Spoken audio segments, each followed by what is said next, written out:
महाराज की जय। सद्गुरु श्री साईनाथ शरद भूति की जय। श्री सच्चिदानंद सद्गुरु साईनाथ महाराज की जय।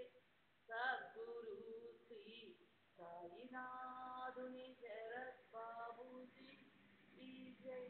श्री सच्चिदानंद सद्गुरु साईनाथ महाराज की जय। सद्गुरु श्री साईनाथ शरद बाबू जी की जय। श्री सच्चिदानंद सद्गुरु साईनाथ महाराज की जय। सद्गुरु श्री साईनाथ शरद बाबू जी की जय। श्री सच्चिदानंद सद्गुरु साईनाथ महाराज की जय। सद्गुरु श्री साईनाथ शरद बाबू जी की जय। श्री सच्चिदानंद सद्गुरु साईनाथ महाराज की जय। सद्गुरु श्री साईनाथ शरद बाबू जी की जय। श्री सच्चिदानंद सद्गुरु साईनाथ महाराज की जय। सद्गुरु श्री साईनाथ शरद बाबू जी की जय। श्री सच्चिदानंद सद्गुरु साईनाथ महाराज की जय। सद्गुरु श्री साईनाथ शरद बाबू जी की जय। श्री सच्चिदानंद सद्गुरु साईनाथ महाराज की जय। सद्गुरु श्री साईनाथ शरद बाबू जी की जय। श्री सच्चिदानंद सद्गुरु साईनाथ महाराज की जय। सद्गुरु श्री साईनाथ शरद बाबू जी की जय। श्री सच्चिदानंद सद्गुरु साईनाथ महाराज की जय। सद्गुरु श्री साईनाथ शरद बाबू जी की जय। श्री सच्चिदानंद सद्गुरु साईनाथ महाराज की जय। सद्गुरु श्री साईनाथ शरद बाबू जी की जय। श्री सच्चिदानंद सद्गुरु साईनाथ महाराज की जय। सद्गुरु श्री साईनाथ शरद बाबू जी की जय। श्री सच्चिदानंद सद्गुरु साईनाथ महाराज की जय। सद्गुरु श्री साईनाथ शरद बाबू जी की जय। श्री सच्चिदानंद सद्गुरु साईनाथ महाराज की जय। सद्गुरु श्री साईनाथ शरद बाबू जी की जय। श्री सच्चिदानंद सद्गुरु साईनाथ महाराज की जय। सद्गुरु श्री साईनाथ शरद बाबू जी की जय। श्री सच्चिदानंद सद्गुरु साईनाथ महाराज की जय। सद्गुरु श्री साईनाथ शरद बाबू जी की जय। श्री सच्चिदानंद सद्गुरु साईनाथ महाराज की जय। साईनाथ शरद बाबू जी की जय। श्री सच्चिदानंद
श्री सच्चिदानंद सद्गुरु साईनाथ महाराज की जय। सद्गुरु श्री साईनाथुनि शरद बाबूजी की जय। సాయి వంటి దైవంబు లేడోయి లేడోయి, ప్రజలందరి నోట సాయి నామం పలకాలి, సర్వత్రా సాయి రూపం రంజిల్లాలి, ముజ్జగాలు సాయి మహిమతో ముప్పిరిగొనాలి. సాయి పదరవళులు మన హృదయ కుహరంలోని నిశ్శబ్ద నిశీధిలో ప్రతిధ్వనించాలి. ప్రణవనాద వీచికల్లా సాయి జ్ఞాన సౌరభాలు సర్వత్రా వ్యాపించాలి. ఆ సుజ్ఞాన సౌరభాల ఆస్వాదనలో మన మనసులు మత్తెక్కాలి. సాయి ప్రేమామృత ధారలు అంతటా నిరంతరం వర్షించాలి. ఆ ప్రేమామృత ధారలలో తడుస్తూ, ఆ జ్ఞాన సౌరభాల మత్తులో ఆనందంగా నర్తిస్తూ సాయి వంటి దైవంబు లేడోయి లేడోయి అని అందరూ ఏకకంఠంతో గానం చేయాలి. అదే నా ఆశ, ఆశయం, ఆకాంక్ష. అదొక మధుర స్వప్నం. ఆ స్వప్న సాఫల్యం కోసం శ్రీ సాయినాథుని అనన్య ప్రేమతో, ఆర్ద్రతతో ప్రార్థించటమే మనం చేయగలిగింది, చేయవలసింది. శ్రీ బాబూజీ. श्री सच्चिदानंद सद्गुरु साईनाथ महाराज की जय। सद्गुरु श्री साईनाथुनि शरद बाबूजी की जय। साई बाबा साई बाबा साई बाबा साई बाबा साई बाबा साई बाबा